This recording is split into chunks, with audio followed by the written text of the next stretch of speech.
Welcome to study learning.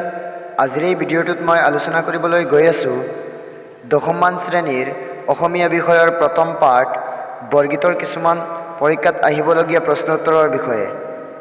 তোমালোকে এই ভিডিঅ'টো মিছ নকৰি অন্তিম সময়লৈ চাই থাকিবা, কাৰণ এই ভিডিঅ'টোত মই যিকেইটা প্ৰশ্ন উত্তৰৰ বিষয়ে আলোচনা কৰিছোঁ এই প্ৰশ্নকেইটা প্ৰিভিয়াছ ইয়াৰত অহা প্ৰশ্ন হয় আৰু বিভিন্ন ধৰণৰ টেক্সট পেপাৰৰ পৰা কালেক্ট কৰা কুৱেশ্যন হয়।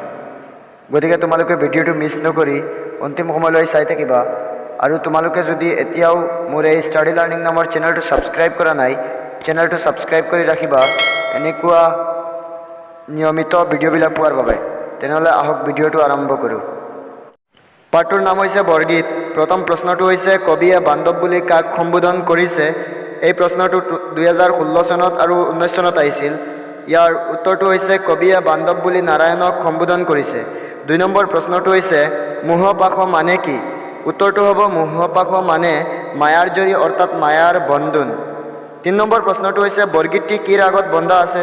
আৰু এই প্ৰশ্নটো 2017 চনত আহিছে, 2023 চনত অহাৰ সম্ভাৱনা আছে। উত্তৰটো হ'ব বৰগীতটি বসন্ত ৰাগত বন্ধা আছে।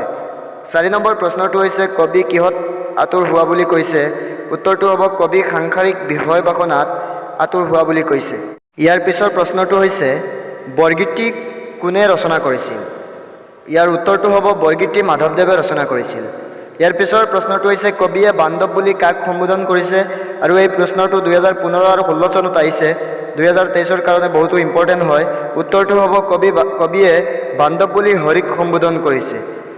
ইয়াৰ পিছৰ প্ৰশ্নটো হৈছে মাধৱদেৱৰ সাহিত্যিক জীৱনৰ কীৰ্তিস্তম্ভ কি? 2018 চনত কুৱেশ্যনটো আহিছিল। উত্তৰটো হ'ব নামঘোষা। ইয়াৰ পিছৰ প্ৰশ্নটো হৈছে খনক খনন্দ যোগী যাহাকো দিয়ায় খনক খনন্দ আদি যোগীসকলে কাক ধ্যান কৰে বুলি কৈছে?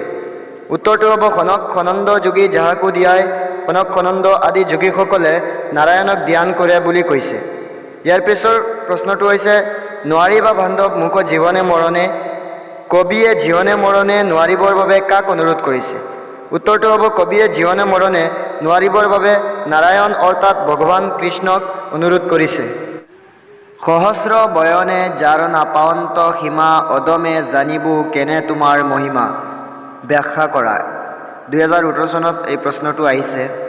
উত্তৰটো হ'ব প্ৰসংগ উক্ত কবিতাফাকি আমাৰ পাঠ্যপুথিৰ অন্তৰ্গত শ্ৰী শ্ৰী মাধৱদেৱ বিৰচিত বৰগীত নামৰ পাঠটিৰ পৰা উদ্ধৃত কৰা হৈছে। সংগতি উক্ত কবিতাফাকিত হৰিৰ মহিমা বৰ্ণনা কৰিবলৈ গৈ কবি মাধৱদেৱে কবিতাফাকিৰ ব্যাখ্যা কৰিছে। ব্যাখ্যা এই সংসাৰৰ একমাত্ৰ ত্ৰাণকৰ্তা হৈছে শ্ৰীহৰি, তেওঁৰ মহিমা অপাৰ।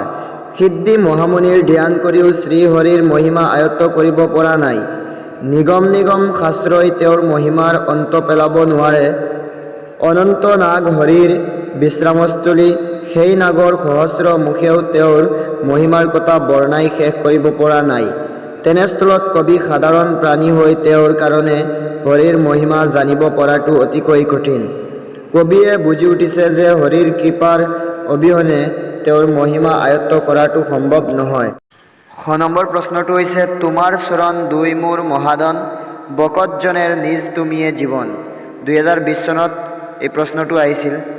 উত্তৰটো হৈছে প্ৰসংগ উক্ত কথাফাকি আমাৰ পাঠ্যপুথিত অন্তৰ্গত শ্ৰী শ্ৰী মাধৱদেৱ বিৰচিত বৰগীত নামৰ পাঠটিৰ পৰা তুলি দিয়া হৈছে।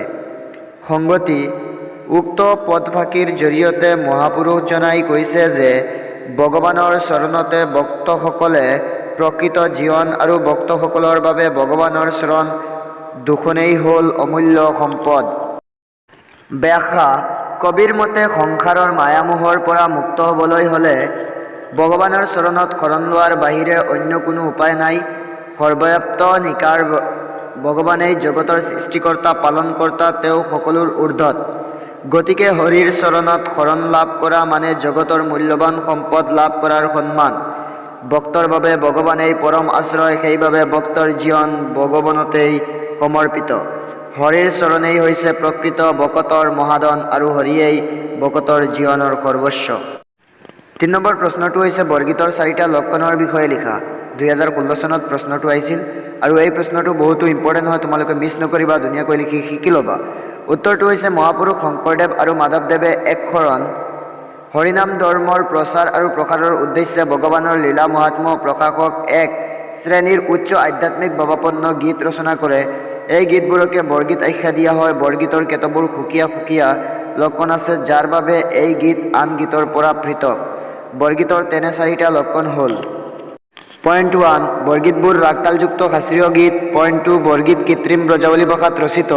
পইণ্ট 3, মহাপুৰুষ শংকৰদেৱ আৰু মাধৱদেৱে লিখা উচ্চ আধ্যাত্মিক ভাৱধাৰাৰ গীতকহে বৰগীত আখ্যা দিয়া হয়।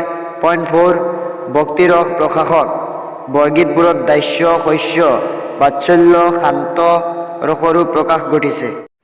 ব্ৰজাৱলী ভাষাৰ 4টা বৈশিষ্ট্য লিখা। এই প্ৰশ্নটো 2017 চনত আহিছিল আৰু বহুতো ইম্পৰ্টেণ্ট হয়। প্ৰশ্নটো তোমালোকে মিছ নকৰিবা, ধুনীয়াকৈ ইয়াৰ আনচাৰটো শিকি ল'বা।